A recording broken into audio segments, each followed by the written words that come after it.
HB 5097. And this we're going to start with Representative Hill, and I believe she's going to be joined by Julia Ruth from Swipe Out Hunger.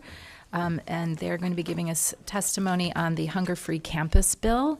And just to give you all a heads up, I wanted to go ahead and take testimony on this bill. At this time, there is some work that's going to be coming with it, so we may not be voting it out right away. So just wanted to set that stage that this is the time to really have a good conversation around it and get the parts and pieces in place so we can get a good bill across the line when the time comes. So with that, we do have a few other folks who will be joining us to speak as well, but we'll get started with Representative Hill whenever you're ready. Thank you, Chair and members of the committee.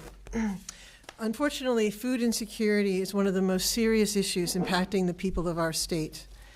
And in the Upper Peninsula in particular, there's real much of our food is trucked in. People have transportation issues around getting healthy food, or we have a short growing season. And so food insecurity is unfortunately a too common problem. And that insecurity is being felt everywhere, including college campuses. In my district, Northern Michigan University has done excellent work that we've had a food pantry for students for many years, but the extent of the need is really pretty compelling. The food pantry is seeing 150 to 200 monthly visits. That's one is too many, but unfortunately there are hundreds of visits to our food pantry a month. Those numbers are up 20% from last year. And we tend to think that college students are mostly young people who are, likely to be supported by their parents, but those assumptions are less and less true. A recent federal report that half of all undergrad students were in fact financially independent, and that 22% of them have dependent children of their own, and they're needing to feed not just themselves, but their children. As these hardworking Michiganders are learning and taking the time to invest in their education, we want to support them by making sure that they have access to their most basic needs, including food. That's why I'm urging colleagues to support House Bill 5097, and it will create a grant program to help our universities and colleges provide for students who need nutritional support. Thank you. And Julia, we're going to speak as well? Okay, go ahead when you're ready. Chair Glanville and the committee, on behalf of Swipe Out Hunger and alongside Representative Jen Hill, I am speaking today in support of House Bill 5097, the Hunger-Free Campus Grant Program, which is a vital measure in addressing hunger amongst Michigan's hardworking college students. Swipe Out Hunger is a national nonprofit organization committed to ending college student hunger, working on more than 700 campuses nationwide through promoting on-campus solutions and policy and advocacy. Our organization appreciates your committee and Rep. Hill's leadership in introducing this bill. Amongst fellow co-sponsors on this committee, Rep. Pais, Rep. Reingans, Rep. Glanville, Rep. Burns, Rep. Kofia, and Rep. McDonald. Hundreds of thousands of Michigan college students have struggled to survive the new economics of college, which consists of rising tuition prices, student employment requirements, growing inflation for necessities like food and housing, all while being in complete financial independence. Pandemic-era government assistance programs have ended, including emergency expansions for college student SNAP eligibility. As a result of these rising costs and cutting assistance eligibility, hundreds and thousands of students are arriving at the doorsteps to Michigan campus and local pantries in numbers never seen before. In conversations with the Maize and Blue Cupboard at the University of Michigan, their pantry reported 750 shoppers in the first week of this semester alone. Representative Hill and the 26 co-sponsors have taken the first step to end this crisis in Michigan by introducing the policy framework to establish the Hunger-Free Campus Grant Program. The Hunger-Free Campus legislation, drafted by Swipe Out Hunger, was first introduced in California in 2017 and since has been passed in 10 states and introduced in 10 more, distributing more than $112 million in grants to higher education institutions. The Hunger-Free Campus Act has been a bipartisan effort across the country in red, blue, and purple states. It is clear that college food insecurity isn't going away on its own, which is why in order to build a strong future Michigan, one where communities and families are self-sustaining and thriving economically, We must enable our students with the essential resources they need to graduate with their higher education degree by passing and implementing the Hunger Free Campus Grant Program. The framework for the Hunger Free Campus Grant Program supports Michigan by building and increasing the capacity of institutions to provide critical basic needs resources to students.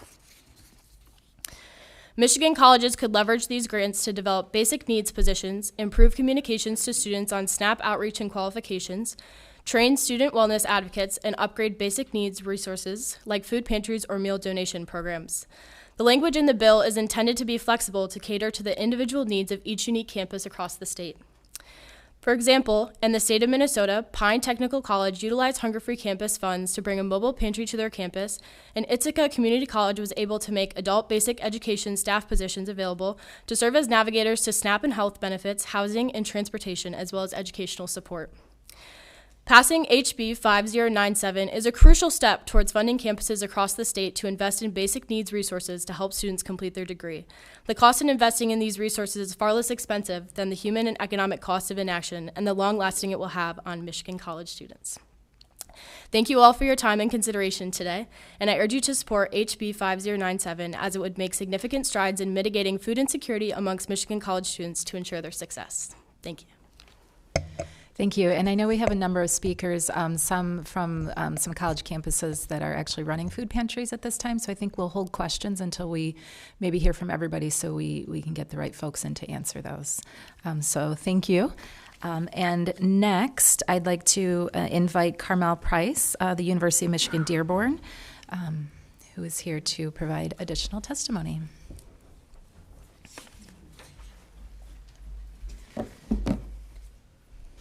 Thank you for joining us today, and you can begin when you're ready. Okay, thank you. Good morning. I'm Carmel Price. I'm an associate professor of sociology at the University of Michigan Dearborn. In 2014, I co-founded the College and University Pantries, or CUP, research team. Our research is Michigan-based and has been conducted in partnership with over 20 different campuses and universities across the state of Michigan, including campuses in the Upper Peninsula. So today I'll share with you 5 observations from my last 10 years of doing research on student hunger. 1, food insecurity on college campuses impacts the most marginalized students. LGBTQ students, students of color, and women are more likely to be homeless and hungry than white, male, and cisgender students. In 2017, I collected some data on my own campus and found that almost a third of respondents were food insecure in the previous year. And about 6 in 10 Black students surveyed were food and housing insecure, which was twice the rate compared to white students. Post-COVID, we expect those numbers to be much higher. Hunger on college campuses is an issue of justice and equity. 2, feeding students results in feeding our communities. Many students are deeply connected to the larger community off campus in ways that are often obscured. As Representative Hill noted, the demographics of college students is changing. So college students are parents. College students are caregivers for their parents and siblings. College students are engaged in their communities. For example, one student described a situation to me where on the weekends, before the campus pantry opened, she would encourage her children to sleep late so that they would be able to skip a meal. She would feed her children breakfast at lunchtime, skip lunch altogether, and then feed her children dinner in the evening. Allowing students to be food insecure impacts more than individuals. It impacts our communities at large. 3, college campuses in Michigan have discovered that meeting students' food needs leads to deeper connections and a surfacing of additional needs among students. When students come to the campus pantry to get food, pantry staff often find out about other issues students are experiencing, like homelessness, transportation issues, having their power or water cut off, not having reliable internet, academic problems, and mental health issues. I've had multiple pantry directors tell me that feeding students saves lives, not just from malnutrition and starvation, but from suicide. Meeting students' food needs is the first step to supporting them holistically in health, well-being, and academics. 4, the folks who run campus pantries need help. Campus pantries are understaffed, under-resourced, and the directors are often serving multiple roles on campus.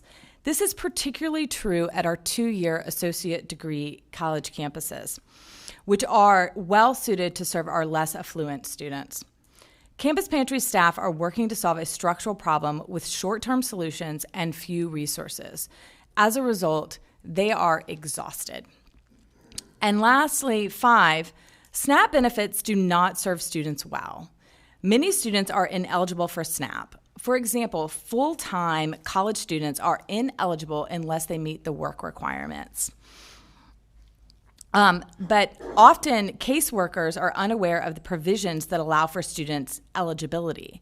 So students tell me that at the beginning of each semester, their SNAP benefits are either reduced or cut off, and they have to revisit their caseworkers to reestablish their eligibility. Furthermore, SNAP cannot be used for hot or prepared food, which is the type of food found on college campuses. And additionally, students often do not have access to fully equipped kitchens to prepare food bought with SNAP benefits. So I'm happy to provide more information or answer questions. I hope you agree that this bill is important to solving an ever-growing crisis at our public colleges and universities. Thank you. Thank you, Ms. Price. Next, we have Spencer Good, Olivia Heath, and Aditi Kulkarni. They are with us, coming to us from the Spartan Food Security Council, and will be providing testimony of support.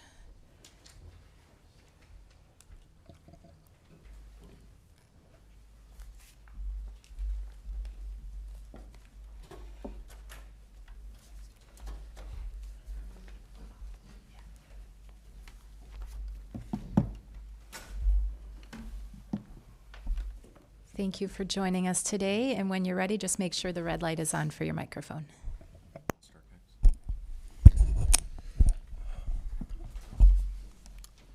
Hello, Chair Glanville and members of the Higher Education Committee. My name is Spencer Good.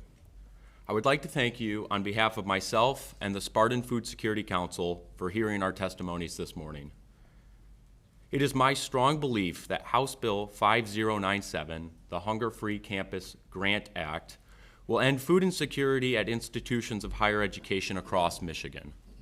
Perhaps as important, this piece of legislation offers up the opportunity to work together as legislators, students, and community partners for the welfare of our state. During my time at Michigan State University, I have encountered students of diverse cultural, religious, and political backgrounds. While divided on many issues affecting our state, they seem to find agreement on one: student hunger. I genuinely believe that it is because feeding people is as common sense as it comes. Student food insecurity is a complex issue. In my time as co-president of the Spartan Food Security Council, I have heard countless stories which point to the same problem but require very different solutions. I hope to share a few with you today. I recently talked with a student about their financial situation. Due to a shortage in on-campus housing, they were left with no other choice than to sign an off-campus lease. This student, like others I am sure, suddenly found themselves in a precarious situation. What exactly? Their means of affording housing, a scholarship, only applied to on-campus living. Now forced to pay rent out of pocket, they faced the decision to either skip meals or face the equally devastating realities of homelessness. This student deserves the support of the Hunger-Free Campus Grant Act. Unfortunately, students who live in residence halls are also affected by food insecurity. Many universities, including Michigan State, require on-campus students to purchase a meal plan which might neglect their individual needs. Time and time again, I hear of fellow Spartans who are not able to find dining options that accommodate their cultural and/or religious food preferences. Most of these students eat just enough to temporarily satisfy their hunger, missing out on essential nutrients which contribute to a healthy lifestyle. These students deserve the Hunger-Free Campus Grant Act. Lastly, I'd like to highlight a demographic which often faces food insecurity but rarely comes up in conversations about it: student parents. According to the MSU Student Parent Resource Center, approximately 1 in 5 college students have a child between the ages of 0 and 17. Many student parents work one or more jobs in addition to pursuing an education to afford basic necessities for their household. A large portion of their income may be used to cover the cost of childcare, leaving them with little money left to purchase food. While student parents are typically eligible for SNAP, their benefits do not always support an entire household. In this case, the parent, who I remind you is a student, feeds their child before themselves. Student parents deserve the Hunger-Free Campus Grant Act. I hope these stories provide a clearer picture of college food insecurity. Regrettably, there are more I could have shared with you this morning. As my colleagues will testify to, food insecurity looks different campus to campus. There is truly no college or university in Michigan unaffected by it.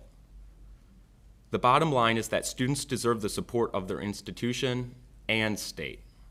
By creating the mechanism for hunger-free campus grants, the Michigan legislature can fulfill its promise to support the educational journey of every student. An investment in their success now is an investment in the prosperity of our state for generations to come. Michigan deserves the Hunger-Free Campus Act.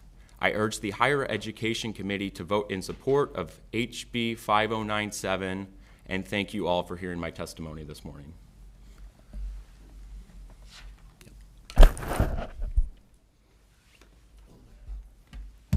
I would like to thank the chair and the committee for having me here today. My name is Olivia Heath. I am a senior at MSU. I am also the service chair for Spartan Food Security Council. I would like to speak to you as someone who has experienced food insecurity and has dealt with the challenges that often coincide with it. Like many other college students, my transition to life on campus was a whole new ballpark. I had to navigate living on my own, paying for my own rent, and shopping for my own groceries. This is a challenge in itself. As a first-generation college student, I was, and still at times, playing it by ear. I was working 2 jobs on top of a full course load. Coming into my sophomore year, the 2 jobs still haven't changed till today. I still work them. Despite having 2 jobs during my first few months on campus, I was just barely making enough to pay for my rent and meals. When I wasn't in class, I was most likely working. At the end of the shift, there were more times than not when my classwork had to be brushed aside. It became a pattern for me, and I was left to play catch-up with early mornings and even later nights. This cycle took a toll on me both physically and mentally. During my time at MSU, I learned that what I experienced is not new, and I also realized that food insecurity has many forms, and this wasn't the first time that I witnessed or experienced it. Rather, my parents were the ones to deal with the anxieties. Many college students are living on just barely enough to survive, and as someone that has experienced that, I understand it's hard, and some can't achieve that. I wasn't able to receive SNAP until my second time around, and when I received SNAP, that was the first time I felt like I had access to healthy meals here. Before SNAP, I was focused on obtaining items that would have a longer shelf life, such as non-perishables. This by no means is what I would depict as healthy eating. Resources such as SNAP have allowed me to focus on my academics and immerse myself in what my college has to offer me. While I might have other financial obligations, I'm fortunate enough to say that food will not be a top concern anymore. However, I want to stress that while SNAP has largely been beneficial in my case, it is often not an option for others. Navigating the process for attaining SNAP can be difficult, especially for those learning to navigate life on their own. For me, I was denied SNAP the first time around. I was fortunate enough to have an amazing caseworker when I attempted the second time around, and if it weren't for him, I might have just given up. I would also like to note that achieving SNAP does not solve all the barriers to accessing food. College students spend most of their times on campus and rely on food accessibility on campus, whether that be through campus dining halls or some other means. Like many others, I don't have a dining plan, and I must wait until after I leave campus to receive a good meal, unless I would like to rack up charges with out-of-pocket costs. College students are at vulnerable positions in their lives. Students should not have to choose between being able to afford food and achieving education. Living should not just be about surviving. That is why I believe that colleges should be better equipped to eliminate hunger on their campuses. With the passage of this bill, colleges would be able to provide adequate on-campus resources to students in need. As college students worry about many things, I don't believe that food should be one of them. Let's provide a better learning environment and life for those seeking a higher education. Again, thank you for your time.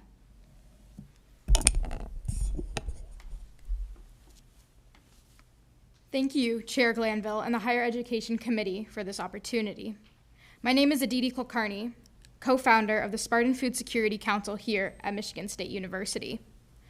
I did not co-found this organization for glamorous reasons. We started the Spartan Food Security Council because our peers were going hungry and no one was really doing anything to help them. Students needed a platform to talk about food insecurity and how it detrimentally affected their ability to pursue an education. Students needed short-term and long-term solutions. Students need to be fed and fed well. I co-founded this organization to provide crucial resources for my peers to address the food insecurity they are experiencing. Initiatives such as the Hunger Free Campus Grant Program are a critical part of ending cyclical student food insecurity that continues to haunt not just MSU students, but the entirety of Michigan's colleges and universities. Here at MSU, I have peers who approach me in the hallway asking me for advice on how to apply for SNAP benefits, since they know I have the knowledge about the program, which attributes to a lack of accessible SNAP education programs. I know students who are struggling to pay for rent and groceries. I know students whose academic performances are slipping because they're hungry and can no longer afford food for that night. I know these students personally because they are my peers and friends who deserve support to ensure they are successful. House Bill 5097, establishing the Hunger Free Campus Grant Program, has the power to make change for students in a real and tangible way. When properly nourished, we see students flourish and graduate with degrees that will help advance them in this world. This bill has the power to feed students. By supporting HB 5097, you are standing with Michigan college students in this movement to once and for all end college student food insecurity. Thank you for your time today. And thank you all. I really appreciate the compelling stories of the students that you know and your own personal experiences. So thank you. And again, we might have you back when we have questions. So next up, joining us virtually will be Sandy Gregory, the Assistant to the Dean of Student Success and the Pantry Manager at the Student Food Pantry at Grand Rapids Community College. And she is joined by Lisa Freiberger, the VP of Finance at GRCC. Are you with us online? We are. Yes, thank you. Thank you and good morning. We appreciate the opportunity to speak to you this morning. As mentioned, my name is Lisa Freiberger, Vice President for Finance and Administration here at Grand Rapids Community College. We again appreciate the opportunity. We can share that we have many students on our campus that struggle to meet basic needs, and we work mightily to support them in a variety of ways. We actually established a food pantry here at Grand Rapids Community College back in 2012. When the pandemic hit in 2020, we significantly expanded that food pantry. We have developed a GRCC Cares team on our campus to help surround students with support that comes to us with the help of many strong community partnerships. We've worked with our foundation to establish an endowed fund that helps to support our food pantry, as well as other offerings we have for students. We are one of the few, if not the only, community college in Michigan that's got a partnership with DHHS, and we've got a caseworker actually embedded in our campus directly working with our students to help navigate support systems both here at the college and outside in our local community. With all of that and much more, the need is greater than we can meet. With that, I'm going to ask my colleague, Sandy Gregory, to give you some specific details about the numbers of students we serve and the needs that they bring to us. Sandy? Thank you. Thank you for having us. In 2016, GRCC partnered with the Hope Center at Temple University to survey our students on their basic needs and securities. Although we looked at all their basic needs, I'm just going to focus on the food insecurity part of that survey. And when students were asked to rate their insecurity with food, they were asked to consider if the food that they purchased did not last and they couldn't afford to get more. They were asked if they couldn't afford to eat balanced meals, and they were asked if they skipped meals or ate less than they should to make their food last longer. And the results from that initial survey told us that 45% of our students were facing food insecurity. We did 2 more surveys. We did one in the spring of 2020, and food insecurity had lessened to 34% of our students. And then we did another survey with the Hope Center in fall of 2020, and our food insecurity went down to 29%, which is great that we reduced it. However, that's still almost a third of our students. And that was with increased awareness, increased efforts, increased partnerships. So the need is still there. I wanted to tell you a little bit about our food pantry usage. In 2018 and 19, we had 79 students use that pantry with 177 visits. We increased our visits from twice a month to once a week. So students in 19 and 20, we had 567 students, 1,416 visits. Now, during the pandemic, when we were shut down, we moved immediately the first week to a drive-up food distribution. And so we offered that weekly while we were shut down. That did contribute to our numbers growing, but the awareness continued to build those numbers up. So in 2020-21, we had 522 students who used our food pantry, visiting a total of 1,485 times. 21-22, we had just under 400 students who visited just over 1,300 times. And so far this year, we have 420 students and 1,200 visits. When we surveyed students after the winter 23 students who participated in the food pantry, and we asked them, how did your participation in the food pantry allow you to be successful this past semester? We know that basic need insecurities affect students' ability to be successful and complete their courses. So when we asked them that question, a couple of the quotes that I pulled out, one was a student parent, as you heard from others. I was able to get some snacks for my kids I wouldn't have otherwise bought due to the cost. Another student told us there was less stress about planning and budgeting for groceries, and they had snacks available to eat in class. Another student told us I could eat well enough to pass my class. And the last quote I pulled out, it allowed me to focus more on studying and passing classes without having to worry about where my next meal was coming from. So although we have really addressed the issue, we've raised awareness, we have funding in place, we have staff in place, we have resources in place, there is still a significant need among our students. We're glad to be here, we're glad to support this bill, and we're happy to answer any questions that you might have. Thank you so much. We have one more speaker, so if you don't mind hanging on the line in case we need you to help answer some of the questions. All right, and then we will go to Mary Brundage, Associate Dean of Students, also joining us virtually. Mary is with the Northern Michigan University and also testifying in support. Mary, are you with us?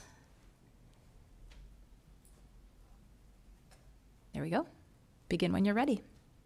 Okay, sounds good. Thank you so much. My name is Mary Brundage. I'm the Associate Dean of Students at Northern Michigan University, and I would like to thank Representative Hill for inviting me to testify today. I'm really excited to tell you a little bit more about the food pantry on the campus of Northern Michigan University.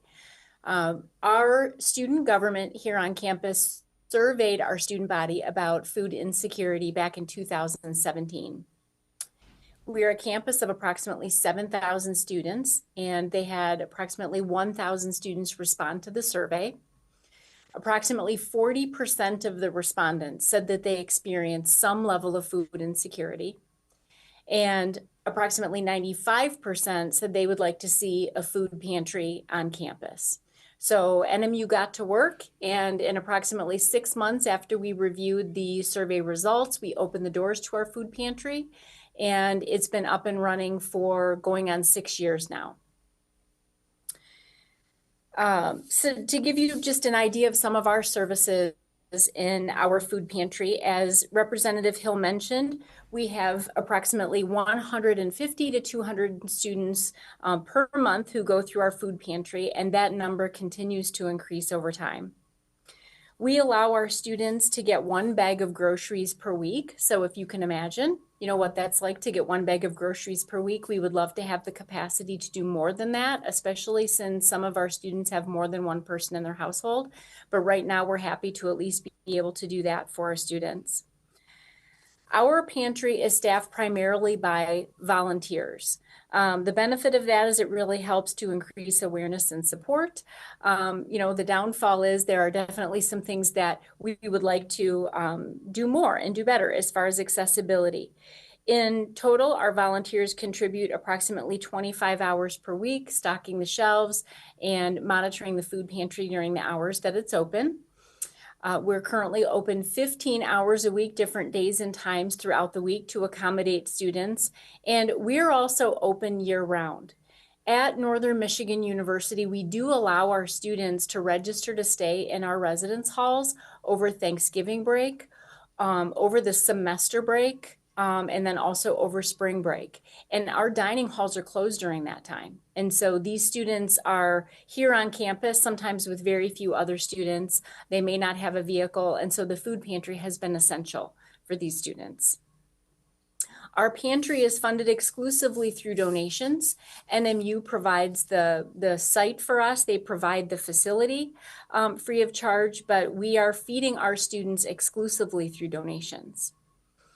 We purchase most of our food through Feeding America, so we're really appreciative of that partnership that we have with them, but we must also shop locally to get items that are not available through Feeding America.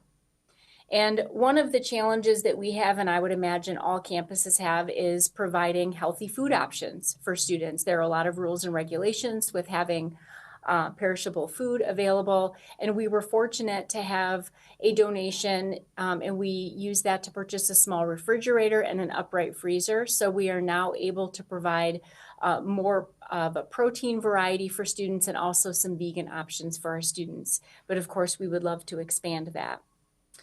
When we surveyed our users of our food pantry, they also gave us some great feedback about how this affects their lives far beyond food insecurity.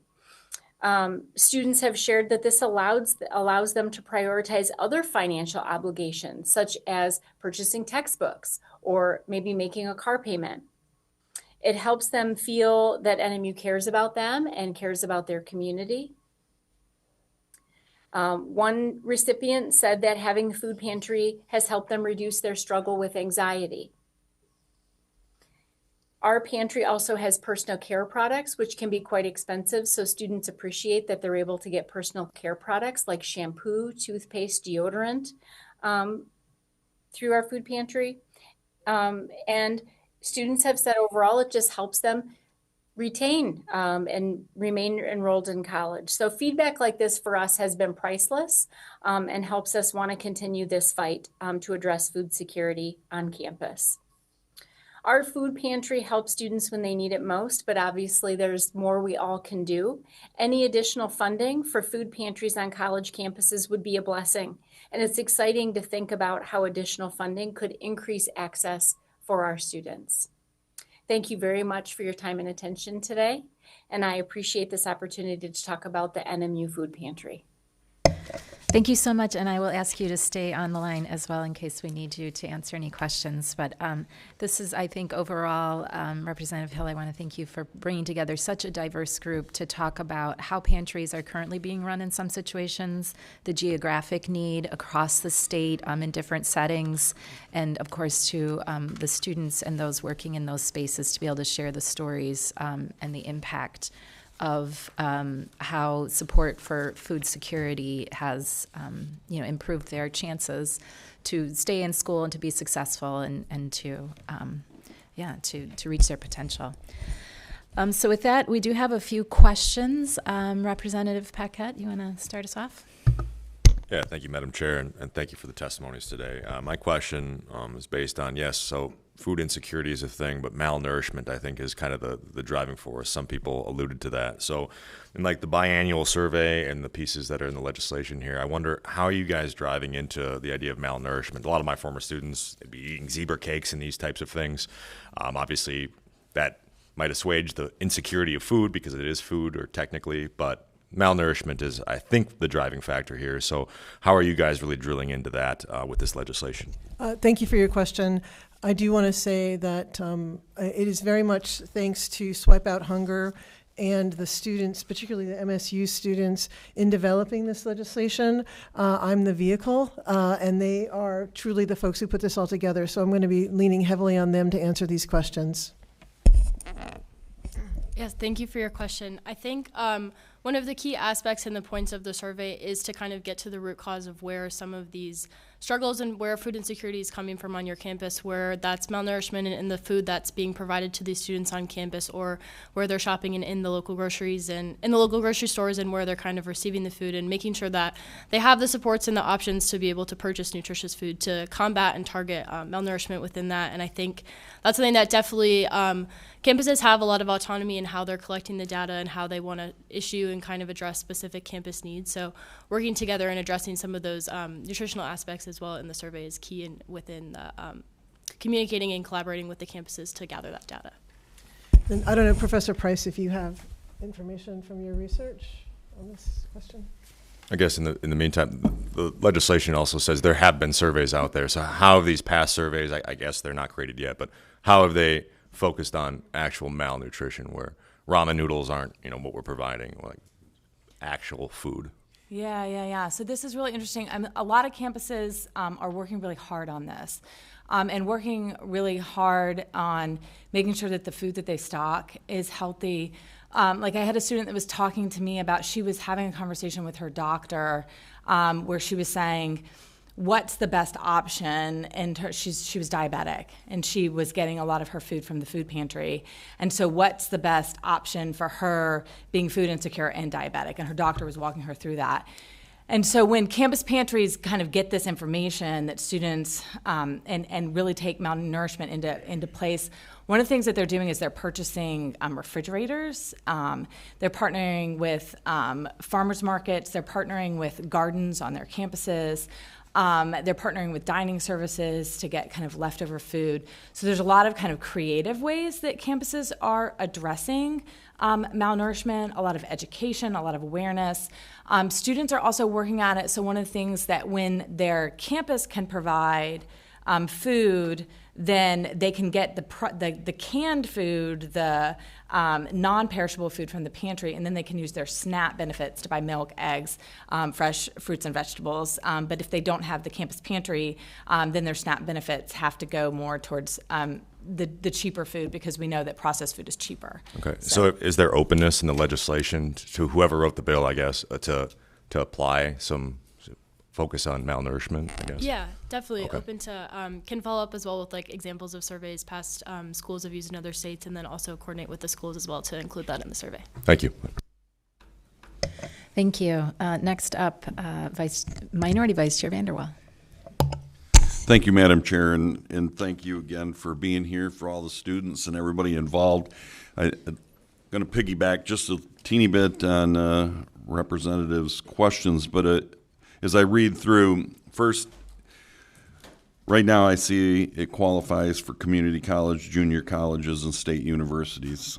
We've excluded independent colleges, private colleges. I mean, food issues and insecurities are in all these locations, so we thought about expanding it to make sure that all are included. Then the next piece, and I think that it gets to be extremely important right now. From what we look at, we don't see what the financial impact is on this bill, and I think that to help make some of those decisions, we need to know what the estimated costs, and that kind of goes back to the survey.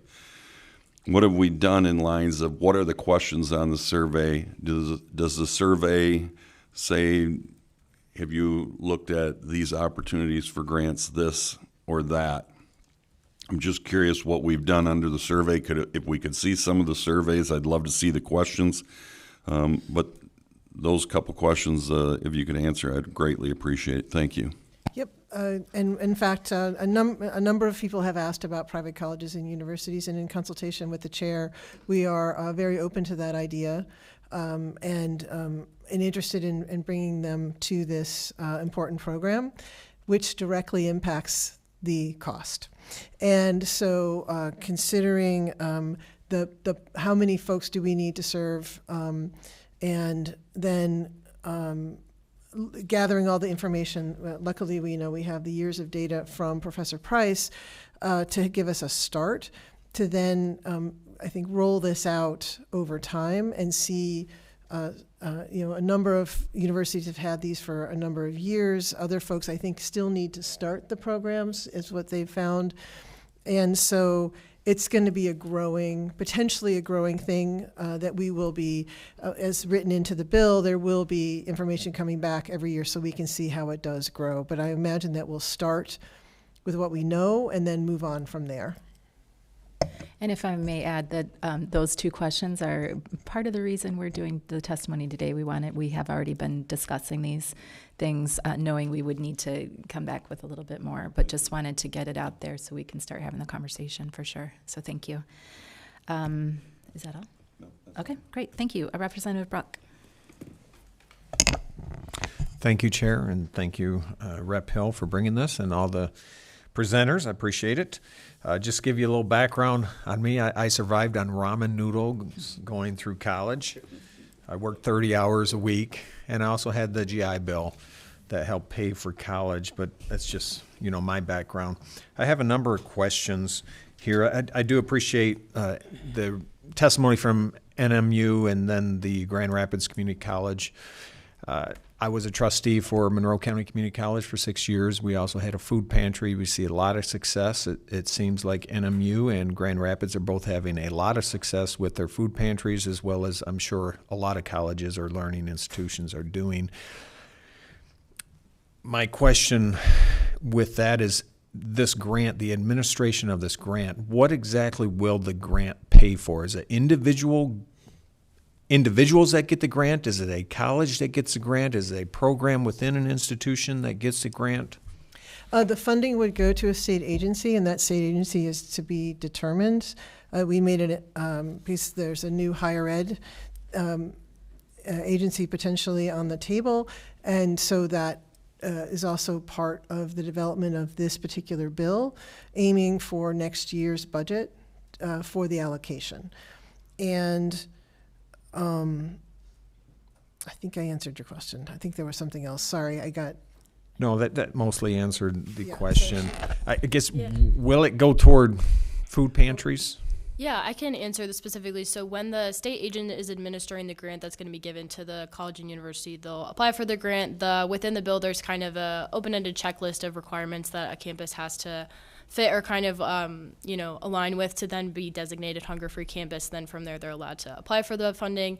They don't have to necessarily apply for something specific. They could say, this is our use in our pantry, and we have, X, Y, and Z need, as we saw within the testimony, and this is where we would like the funds to go towards, or this is that we would like to develop a campus pantry, and this is what we will need the grant program for. Then that kind of goes on the state agency then with the administration of the funds, and where then it's up to the colleges and universities' discretion on how they're going to use the funds to address these issues of basic needs.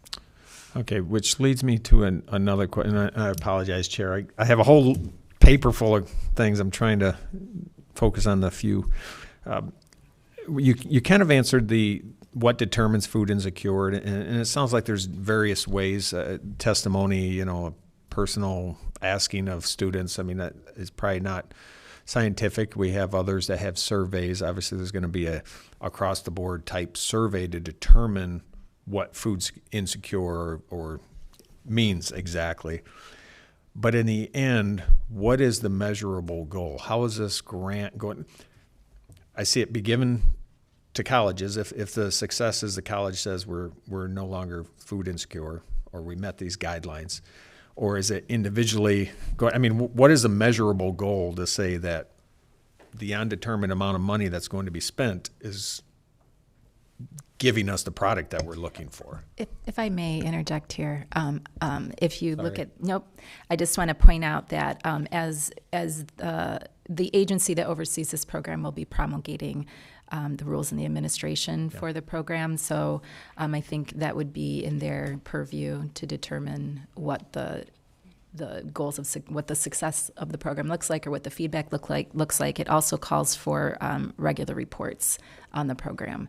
So, and again, I just want to clarify, because of the discussions around MyLeap, right now we're talking about MDE, but there are definitely, and again, that's one of the reasons we're kind of sitting on the bill for the moment, is to determine what's going to be the best agency to oversee this program. Okay, thank you, Chair. Yep, and then they will get all that in place. Okay.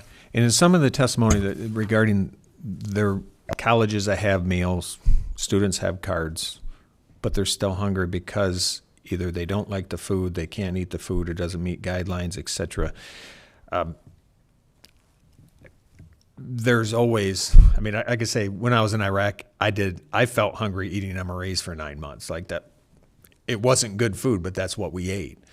I guess if it's individually determined, I guess there's food there. I mean, I know it's very individualistic, and I just want to make sure that these guidelines will determine. Yeah, I think that's why the term is used, food insecurity, rather than hunger. Food insecurity is about being able to obtain the food that's going to give you what you need, and not letting your kids eat first, or will I have enough money left at the end of this month? I didn't get the hours that I hoped to get, and so I don't have as big a paycheck this month, and how do I? So it's the insecurity that we're trying to get to, and the hunger is the byproduct of that, but what we're really getting to is the idea that people don't have regular access to food or know that it's coming, and that's when it really starts to impact your life, versus the question of just physical hunger. I think, and I don't know if you want to add to that, but that was one of the things that compelled me to say that a program, and as you've heard, the wraparound services offered at the community colleges and at NMU, then give these students the opportunity to potentially address other things that may also help reduce that insecurity. Okay, well, I appreciate your patience with me, and again, thank you for your time. Thank you, yes, and certainly we want to be providing students, being cognizant of cultural and religious, followings. We certainly would not expect students to have to choose a school based on the food that's available to them or something along those lines. So pleased that we're looking in that direction and keeping it broad. 2 more comments, and I'd ask you to keep it brief so that we can I know we started a little late, so I'm going to try to, need a little grace there, but would like to make sure we get out of here close to on time. So Representative Paez. Thank you, Madam Chair. Not that I expect an answer, but I was a little disturbed to see that they were competitive grants rather than just grants. Just food insecurity, people shouldn't have to be competitive about food. It looks like you want to say something. So that, again, this is following a national model on how these programs have been promulgated across in the many different states that are doing this. That will be in the end our decision, or the agency's decision in how the rules are determined. Unfortunately, it's too often the case that there's not enough money for the need, and so there would need to be some kind of guidelines in setting up the program. Unfortunately, it can lead to a competitive situation. So that's a question of what our agencies, I think, will be well positioned to take care of. Okay, and just real quick, kind of addressing the malnourishment, but not. My family wasn't in a position to help me in college, so between paying for tuition, supplies, rent, I didn't really have that much money, so I gave up meat because it was really expensive at the time. So it led me on a path to vegetarianism. And while I would like to see everybody not eat meat, I don't think that's a good reason for it, and meat being a large part of people's meals. Thank you. And Representative McDonald. Thank you, Madam Chair. My question has been asked and answered. All right. Do we have any other questions? All right, seeing none, I believe it's time to read in the cards. Okay. Again, thank you so much to all of our speakers for providing testimony today. Also wishing to support the bill, not speaking, is Anton Akrush with the Spartan Food Security Council. Also in support, not wishing to speak, is Jay Lyon with the Spartan Food Security Council. Supporting the bill, not wishing to speak, is Grace Beam, Michigan State Spartan Food Security Council. And let's see, Madison Mogg is also here with the Michigan State Student Food Security Council, supporting the bill, not wishing to speak. And finally, we have Connor McNeely with the Detroit Disability Power in support of the bill, not wishing to speak. And of course, all of our speakers earlier clearly support. I'll just run through them one more time. We have Carmel Price at the University of Michigan Dearborn, Julia Ruth, Swipe Out Hunger, Spencer Good, Spartan Food Security Council, Olivia Heath, Spartan Food Security Council, Aditi Kulkarni, Spartan Food Security Council, and Lisa Freiberger and Sandy Gregory with the Grand Rapids Community College. So thank you all for your participation today. And let's see, what do we have next? We need to vote out a couple of bills. So let me get to the right section here.